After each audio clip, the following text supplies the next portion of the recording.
Lagos, Nigeria. This is News Central. I'm Felicity Ezewike. The top stories tonight. Presidency faults International Monetary Fund's assessment of Nigeria's economy, describes it as harsh.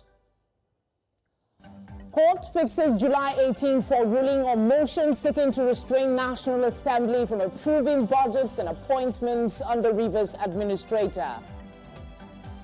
White House hosts West African leaders in talks focused on trade ties amid sweeping tariffs and aid cuts.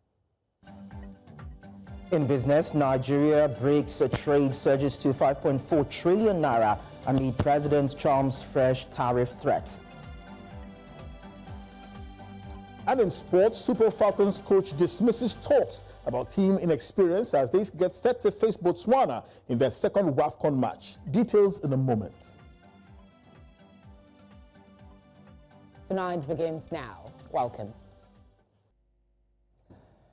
The presidency has faulted the International Monetary Fund, IMF, over what it described as a harsh assessment of Nigeria's economic reforms, inflation and poverty levels.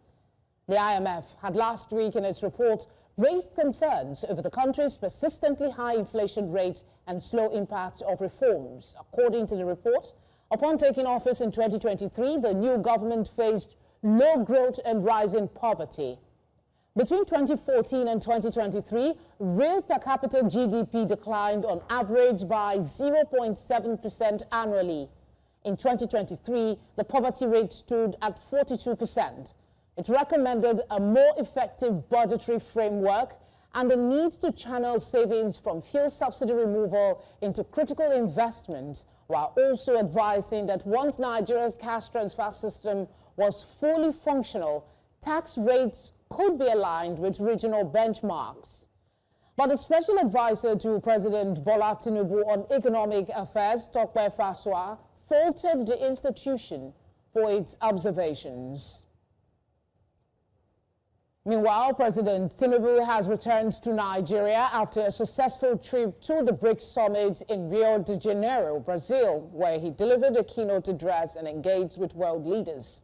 The summit provided a platform for Nigeria to strengthen ties with emerging economies and explore new opportunities for growth and development. During his visit, President Tinubu highlighted Nigeria's economic potential and showcased the country's commitment to diversifying its economy. The president's participation in the summit underscores Nigeria's quest for global relevance and its desire to forge strategic partnerships with emerging economies. As President Tinubu returns home, expectations are high that his diplomatic efforts will yield tangible benefits for the country's economy and its people. Let's talk about the president's summit trip. I'm now joined by an investment and policy analyst, Dr. Nemeka Obiariri. Thank you very much for being here. The federal government has used very strong adjectives to describe the IMF's report. They said it's, and I'm quoting now, very fatalistic, discouraging, and destabilizing, end of quote. Shouldn't this be about facts and figures rather than about how government wants the perception pendulum to swing? The fact remains, like the lawyers will say Latin maxim, res ipsa loquitur. The facts speaks for itself. There is no amount of grandstanding, no level of outpouring of fake anger will deter the facts from reality. The truth is, even the 42% poverty rate that the World Bank stated is actually understatement of the real poverty ratio in Nigeria. By the World Bank standard, any income earner that earns income that is less than $64.50 a month is regarded as a poor person within the poverty level that should receive social welfare interventions. In Nigeria today, over 190 million Nigerians, which is far, far above 70%, do not earn up to more than 110,000 naira a month, which is $64.50. So the 42% poverty rate that the World Bank even provided is just being generous. On the issue of inflation, it's quite funny and unfortunate that this government keep on playing the ostrich. The inflation rate in Nigeria is above 20%. I give you an example. This time last year, last quarter, 25 liters of palm oil was selling for 39,000 naira. Today, it is 52,000 naira. The only food crop that came down, the food commodity, was rice, and we knew why rice came down. It wasn't for out of productivity or rice farmers went to farm. It was as a result of the fact that they decided to give tariff waiver to some of their friends and crony capitalists who are friendly with the government to import rice, and they flooded the country with rice from India. Some of us are into agriculture, and we have rice mills across different centers in Nigeria. And we know the real cost of rice production, looking at the difficulties of running businesses here in Nigeria. Basically, what they did was that they awarded tariffs to their crony friends who mobilized and imported rice from India into Nigeria at a landing price of about 45,000 naira per 50 kg bag. Yeah, Doctor, you seem to align with what the IMF is saying, but the federal government is not totally condemning the report, but they are saying that it is harsh and that reforms take a bit of time, and they don't seem to be given that by the IMF, and that it seems the IMF is always coming to attack. Why will it take 2 years plus? I will explain to you why the reforms are not gaining. See, the reforms are good on paper. Removal of fuel subsidy was the right step. Margin of the criminal multiple exchange rate regime in the foreign exchange market was a right step in the right direction. But they did not take into consideration, they did not execute the supporting policies and programs and activities that will have made us enjoy the benefits of those reforms. The removal of subsidy was anticipated to have unlocked over $9 to $15 billion into this economy. Where are those monies? The truth is, we are deceiving ourselves until we come to the reality that basically what they are doing is robbing the poor to allow the extra wealthy looters to keep on getting fatter. There is no check at the subnational level. There is no check at the local government level. We said we grant authority to the local government, but nobody is trying to find out what they are doing. They are busy playing politics.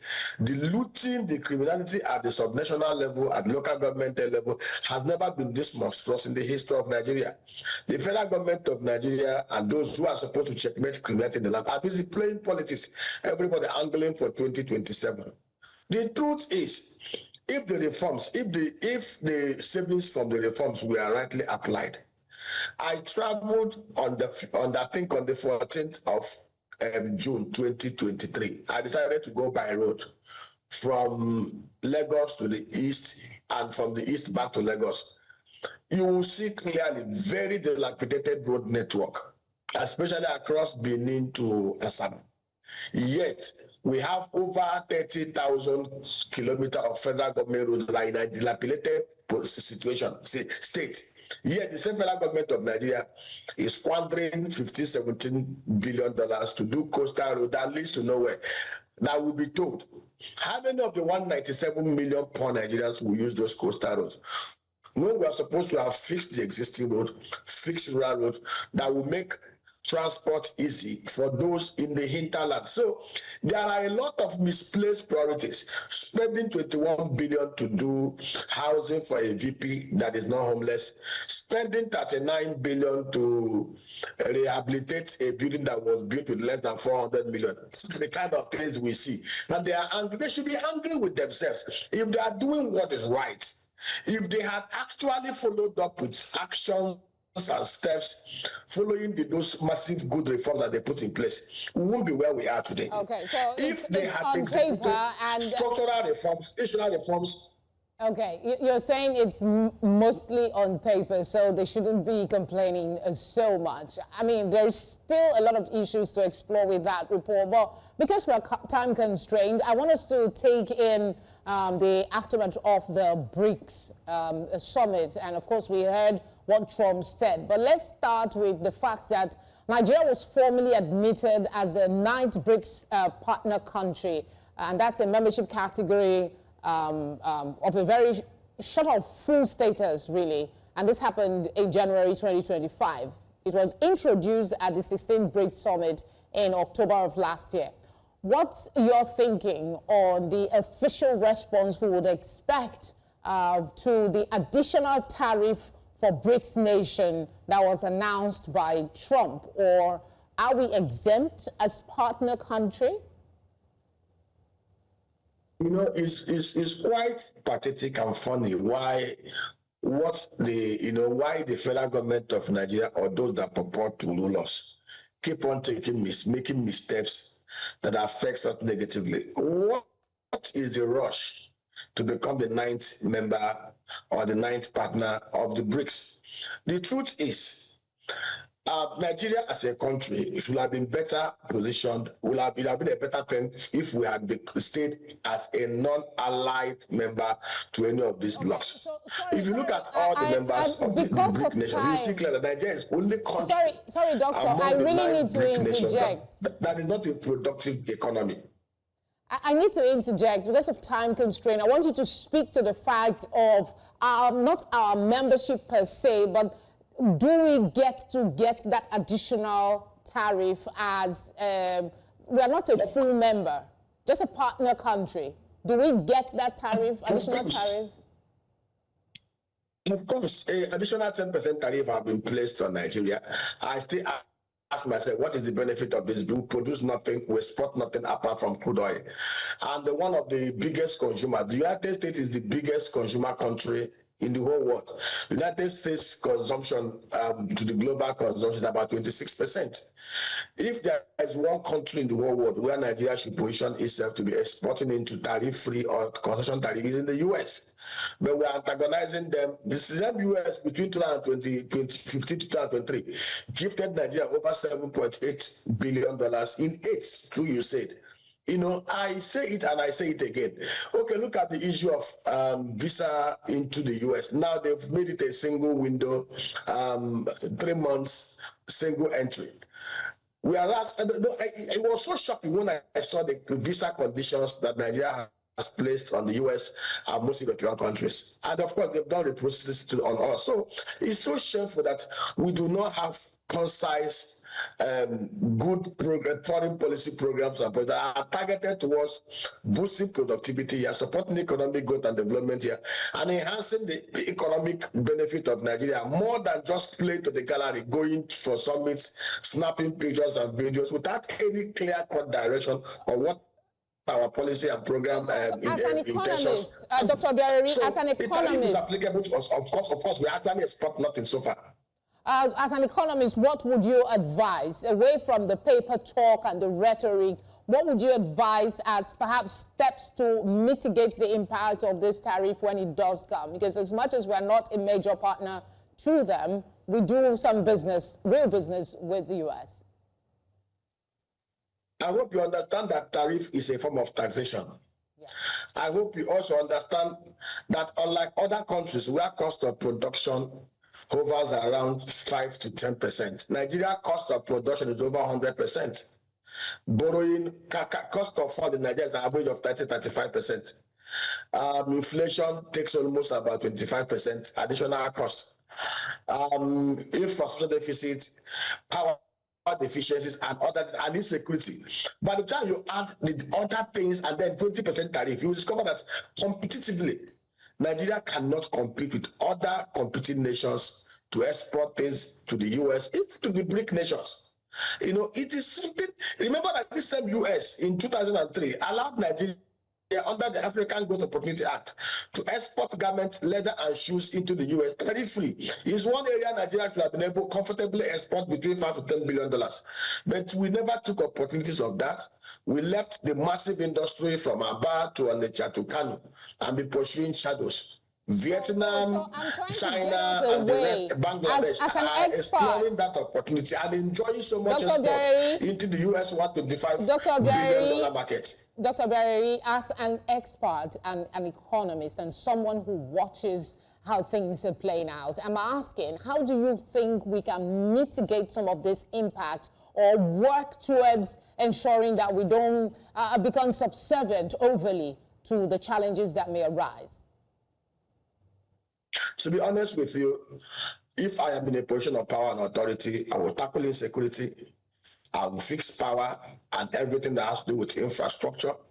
I will try and mend relationship with the biggest consumer country in the whole world. As much as possible, try to remain non-allied to any of the blocs. And we focus at home. Stop all this junketing around the world. Sit down at home. Tackle insecurity, fix the relevant issues, and boost productivity in this economy. If we're able to ramp up productivity here, reduce the cost of production, explore the export windows in this, like the US and other places, at least we'll diversify our economy in such a way that we can begin to earn more foreign exchange from other sources than the crude oil. These are some of the very few things we can do to reposition Nigeria. As always, thank you very much for obliging us and tonight. Thanks for having me. Coming up, News Central is set to host town hall on security in Benue State. We'll bring you this story and more after the break.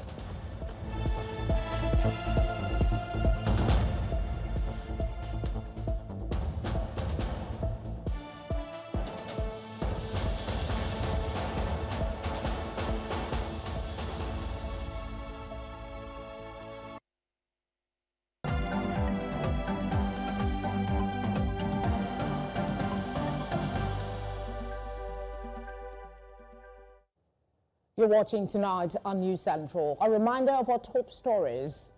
Presidency faults International Monetary Fund's assessment of Nigeria's economy, describes it as harsh. Court fixes July 18 for ruling on motion seeking to restrain National Assembly from approving budgets and appointments under Rivers administrator. White House hosts West African leaders in talks focused on trade ties amid sweeping tariffs and aid cuts.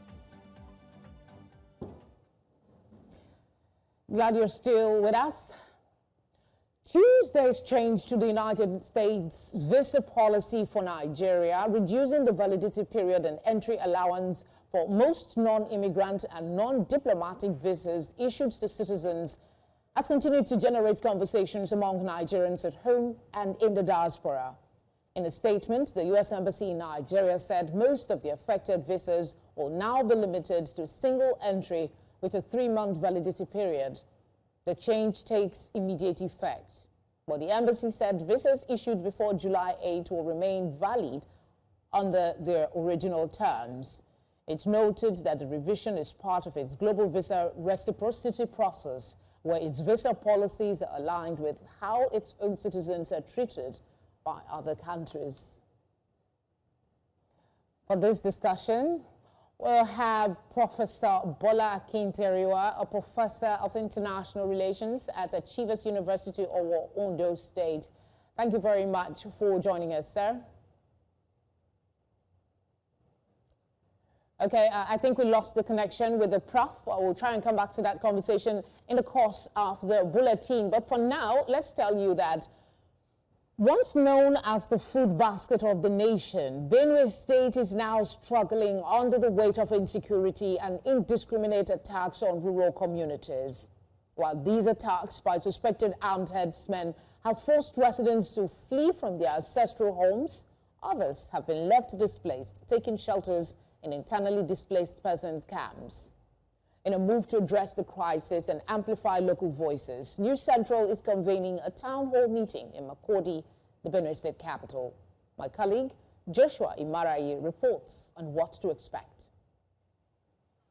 Benue State, north-central Nigeria, once revered as the food basket of the nation, is fast becoming a shadow of its former self. Persistent attacks by suspected armed herdsmen have displaced many agrarian communities with farmlands abandoned and homes deserted. My people, my family members, they died in this house, 11, and some died in the other stores, 8. Some died here. My whole family members that died on that very day, there were 20. With lives lost and properties razed, fear now reigns in parts of the state. Many residents sleep with one eye open, uncertain of what the night may bring.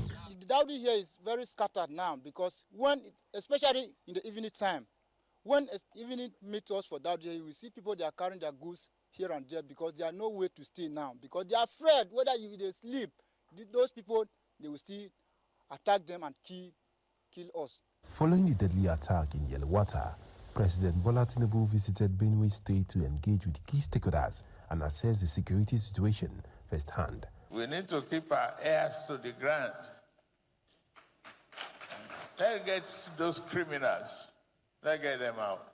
Despite the president's directive to the armed forces to put an end to the killings, the violence has continued. In response to the worsening crisis, New Central Television is organizing a special town hall meeting in Makurdi, the state capital, aimed at spotlighting the plight of affected communities and exploring actionable solutions. Scheduled for the 10th of July, the meeting will bring together traditional rulers, government officials, security operatives, youth and women groups, civil society actors, and other critical stakeholders.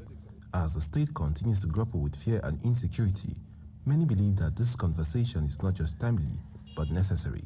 They say that while the voices of those affected must be heard, they also urge those in positions of power to take action now. In Abuja, for News Central, I am Joshua Imarayi. Let's go back to a conversation about the visa validity period in a statement issued by the U.S. Embassy here in Nigeria. We now have Professor Bola Kinteriwa, Professor of International Relations at Achievers University, Ondo State. Thank you, sir, for giving us your time. The federal government has said the latest shift in visa policy is out of place and that it is working to secure a review of the policy. First off, do you believe that will happen? Because we know that the Dubai case is still a conversation. And were you really surprised by this new policy shift from America? Thank you for the question. The question is quite thought-provoking, but it's expected. It is expected. Donald Trump has a new definition of United States of America. The new United States of America is not predicated on a tripod. When you have a tripod, the likelihood of stability can be ensured. But when it is predicated, built on 2 pillars, you cannot expect any stability, no matter how it will be very fragile. The 2 pillars are America first. From America first, he's talking about make America great again. Those are the 2 pillars. And when you consider these 2 pillars, impression is wrongly given to humanity, to the international community, that the United States can really be an island unto itself, that the principle of interdependence, which is very critical in international relations, in the conduct and management of international relations, is Donald Trump is trying saying is rubbish. And that, look, the world without the United States is not a world. And that the world of the United States actually is the one everybody should follow. So that has been the policy attitude of the United States. All right. And when you now want to translate this policy attitude to policy behavior, now the United States is simply saying, look, if you want to come to our country, this is the condition. If you cannot comply, stay where you are. So this is the policy stand to which all countries of the world should now sit down and think. All right, let's talk about Nigeria's government's thinking on the subject. They're saying that they're working to have the U.S. review this validity consideration. I'm asking, do you think that they will have headway where others seem to be failing? The answer is neither yes nor no. The United States policy is transactional. Transactional attitude means, look, you give me something, I give you something. There must be something we gain together. In this case, if Nigeria has anything to offer to make the United States happy, yes, they can have a thorough way. In the absence of that, the answer is no. You see, the statement made by the government of Nigeria in the press release given by the spokesperson of the Ministry of Foreign Affairs, you will see the ambiguity of the press release itself, very ambiguous. On the one hand, the press release explains the concerns, of the government of Nigeria, saying that, look, Nigeria has a long-standing cordial relationship with the United States, and that in terms of citizen diplomacy, there's a very strong people-to-people ties. And indirectly, government is accusing the United States of not recognizing these factors and then saying they are viewing with concerns. Then Nigerian government also said the decision is misaligned. Look at the word misaligned. That's the word used in the press release. It's misaligned with the principles of, I think, reciprocity, equity, mutual respect. On the one hand, those are the principles that will guide bilateral interests. All right. On the one hand, if the government does not respond, yes, Nigerians will be angry and say that, such a statement was made by the U.S. and the federal government has given no response. And now they've given one and we don't seem to have a lot of faith in it. So my next question might also fall in that category. Because this is now controversy, we understand that most of the affected visas will now be limited to single entry with a 3-month validity period. The UAE has also confirmed that all transit visa applications from Nigerian nationals will no longer be processed. So is Nigeria a target here, or is this just some diplomatic coincidence?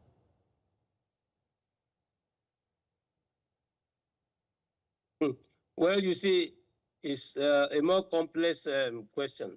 But I will quickly remind you the position of Nigeria, which says that Nigeria respectfully, they use the word respectfully, talking to the United States. Why are you respectfully asking US to do XYZ when you are talking about sovereign equality? I'm raising this one in light of your questions that it's not a question of coincidence. There's nothing like coincidence in international diplomatic practice.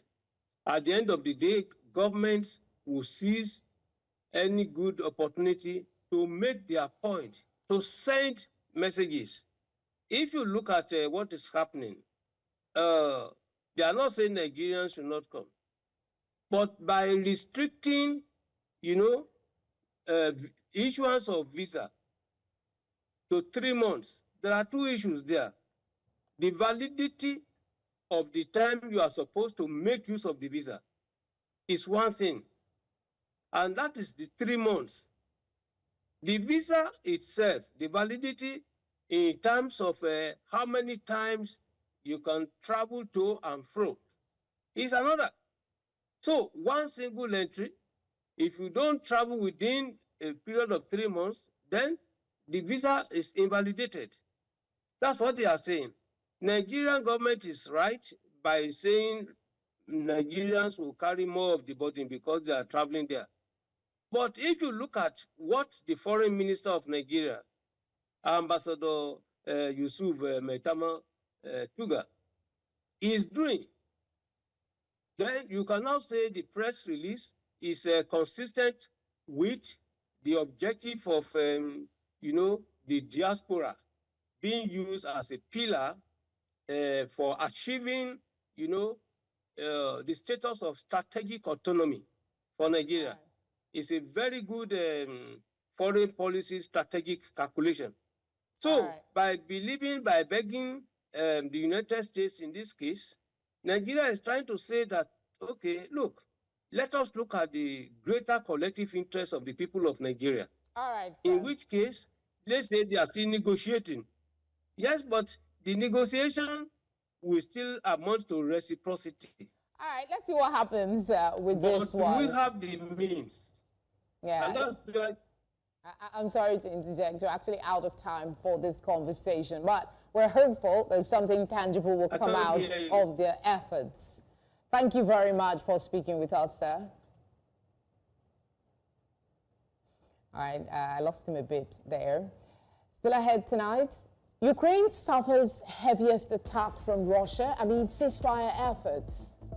There's more after the break.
The Federal High Court in Abuja has fixed July 18th for ruling on a motion seeking to restrain the National Assembly from approving budgets or appointments of the Rivers State government under the current sole administrator, Vice Admiral Ibokete Ibas.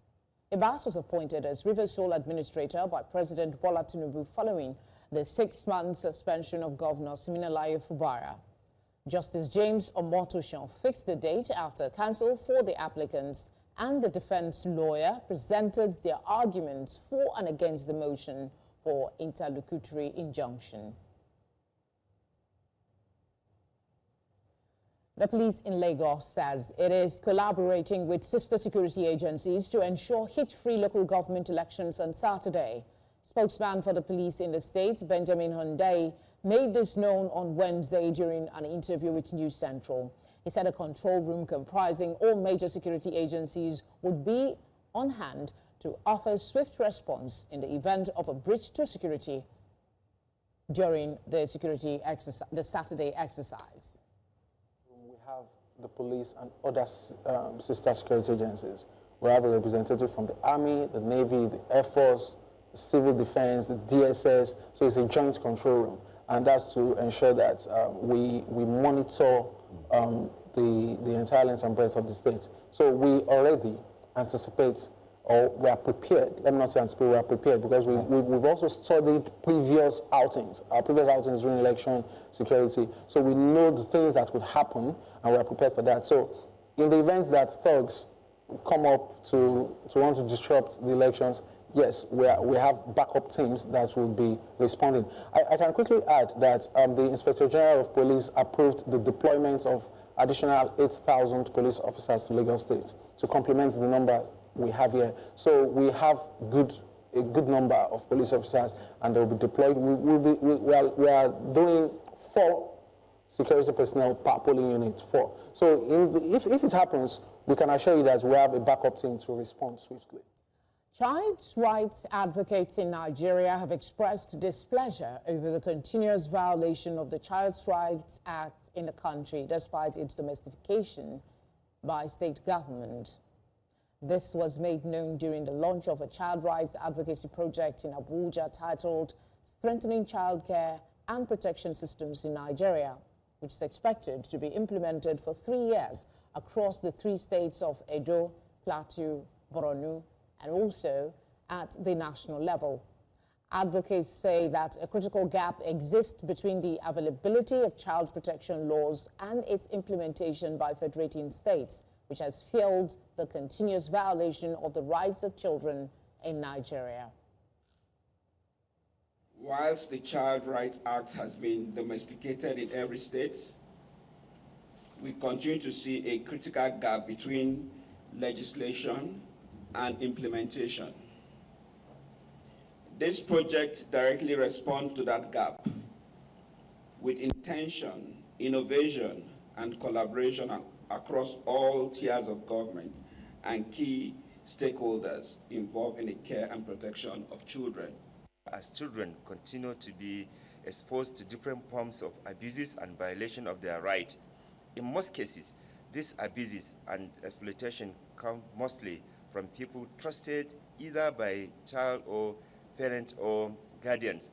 Sadly, even government at the federal and state level have been culprits of the child rights violation in recent times. Outside of Nigeria, into one of our headlines, President Donald Trump met with leaders from 5 African nations on Wednesday. This is as the U.S. leader ramps up a trade war that threatens developing nations that depend on trade with the world's largest economy. Trump is hosting leaders from Gabon, Guinea-Bissau, Liberia, Mauritania, and Senegal for a discussion and lunch at the White House, with the discussions to focus on business opportunities. Africa experts are waiting for Trump to announce dates for a broader summit with African leaders, possibly in September, around the time of the United Nations General Assembly. President Volodymyr Zelensky says Ukraine has been hit by the biggest ever aerial attack from Russia after 728 drones and 13 cruise or ballistic missiles struck cities around the country in multiple waves. Zelensky condemned the telling attack, adding that it comes precisely at a time when so many efforts have been made to achieve peace, to establish a ceasefire, and yet only Russia continues to rebuff them all. The overnight strike came after President Donald Trump said the U.S. would send more weapons to Kyiv, a reversal of last week's suspension, which U.S. media said Trump had not known about. Let's go on a short break, and on the other side we have business, sports, and entertainment news. Stay with us.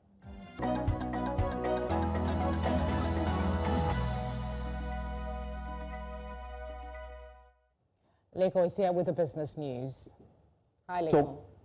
Well, talking business now, Nigeria's trade with BRICS countries soared to 5.41 trillion naira in Q1 2025, surpassing 1.54 trillion naira in exports to the U.S., according to the National Bureau of Statistics. This shift towards emerging markets comes at a time when the U.S. threatens a 10% tariff on nations aligned with BRICS, potentially increasing Nigeria's tariff exposure to 24%. The India-led BRICS exports reached 2.84 trillion naira, followed by Indonesia and South Africa. While the U.S. remains a critical trading partner Concerns arise over the impact of tariffs on Nigeria's competitiveness in key sectors. Officials emphasize Nigeria's strategic positioning within BRICS and ongoing partnerships with Western nations, aiming to balance emerging opportunities with established alliances.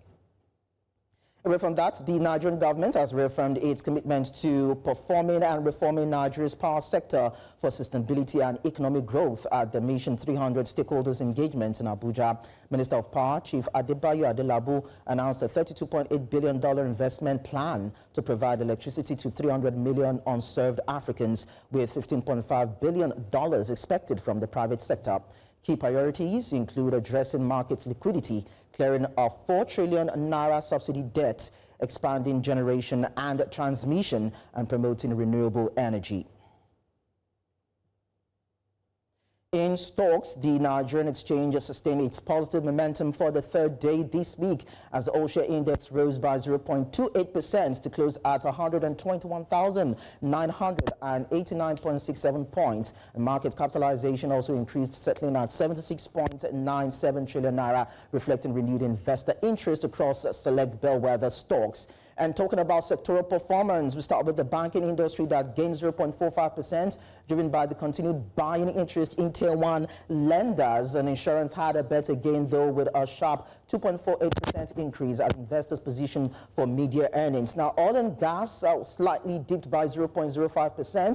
Consumer goods declined by 0.13%, weighed down by sell-offs in select fast-moving consumer goods stocks. And meanwhile, the industrial goods sector advanced 0.97%, buoyed by gains in cement measures. And these show that investor sentiment remains broadly positive. And that's it on Business News. I am Lekon Onobanjo.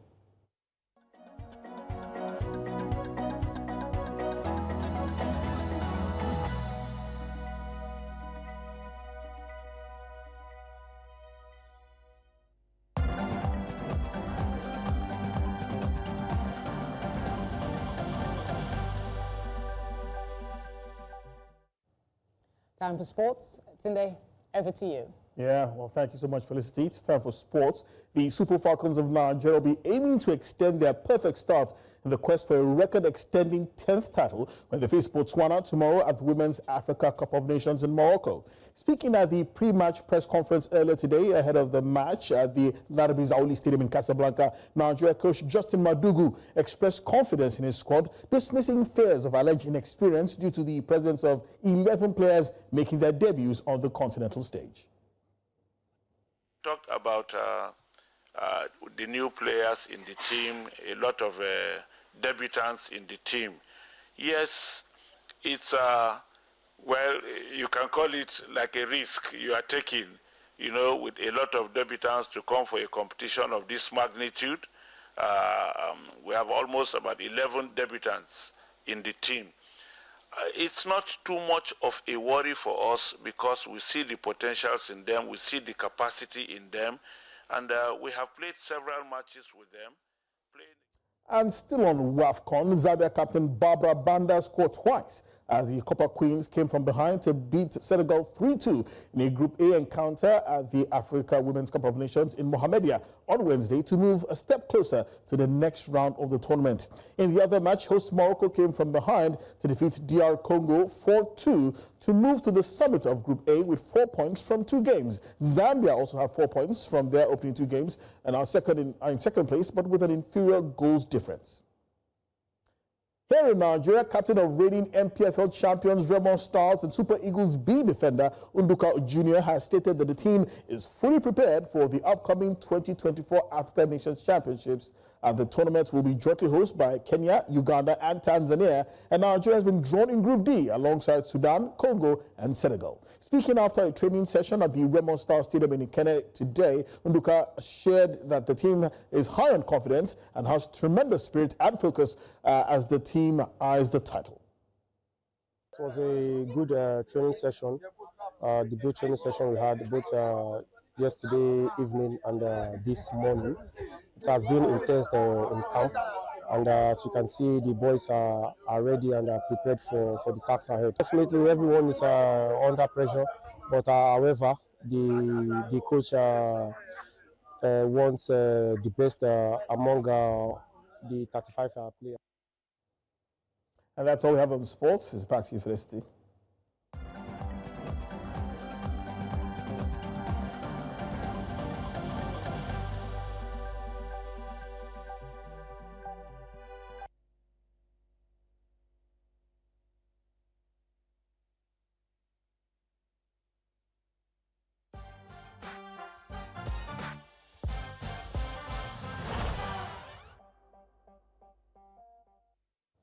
Time for entertainment. Adore has the big stories in entertainment tonight. Well, you know how it is. Every time I show up, I bring you the big conversations on entertainment. Now, let's talk about it. What's going on right now? Burna Boy is in the news as he's back with a very, very interesting collaboration that was quite unexpected, but he brought it to us as well. Now, Burna Boy is back and he's ready to shake things up. He's giving us this amazing joint title, Change Your Mind, in a bold new collaboration with American country trap sensation, Shabuzi. Yes, Shabuzi and Burna Boy on that one. Imagine if Afrofusion swagger meeting country spirit. Now, it's all there. The track teases Burna Boy's 8th studio album, No Sign of Weakness, that's dropping July 11. So get ready for the wild mix of Afrofusion, country, reggae, and Brazilian funk. Plus, big name features on that track. We have Travis Scott, we have Stromae, and we have even Mick Jagger. Now, for Shabuzi, a.k.a. Collins Obinna Chibueze, yes, he's Nigerian, by the way. This project is personal to him. He's a born Nigerian, born to Nigerian parents, but raised in Virginia. And he calls the song a true homecoming. You probably know him from hit songs like his bar song Tipsy and his work on Beyonce's Cowboy Carter album. You know, quite a huge thing right there. Now, he's teaming up with Burna Boy to blend their worlds and share it with their fans everywhere across the world. It's just the preview of Burna Boy's coming album, so we can imagine what his full album would be like when it drops very, very soon, July 11th. Still on the news, Cardi B is shaking things up on social media as she went on a rant. Yes, Cardi B went on a rant, dropping some different posts on social media, attacking different people, right? We're talking about her. First, she took a shot at Megan Thee Stallion, mocking the rapper's ongoing sexual harassment lawsuits that she filed. And looking at the situation, Garcia, who is her lawyer, claims that the person who is actually suing Megan Thee Stallion, he claims that she forced him to watch her have sexual relations with someone, and he was fat shamed every other day while working for Megan Thee Stallion. Even though Megan's teams have tried to throw it out, a judge ruled that it would move on, looking at how the case is.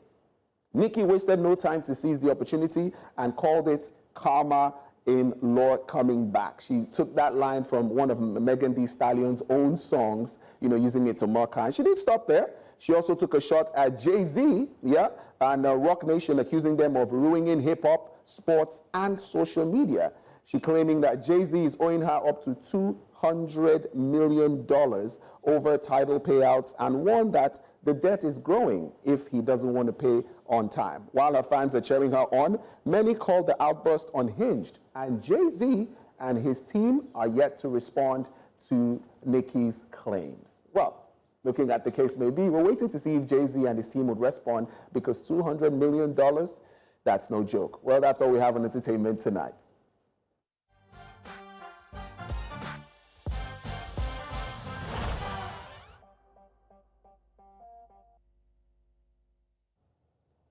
And that's all the news we have for you tonight. But before we go, a quick reminder of our top stories. Presidency faults the International Monetary Fund's assessment of Nigeria's economy, describes it as harsh. Court fixed July 18 for ruling on motion seeking to restrain National Assembly from approving budgets and appointments under Rivers administrator.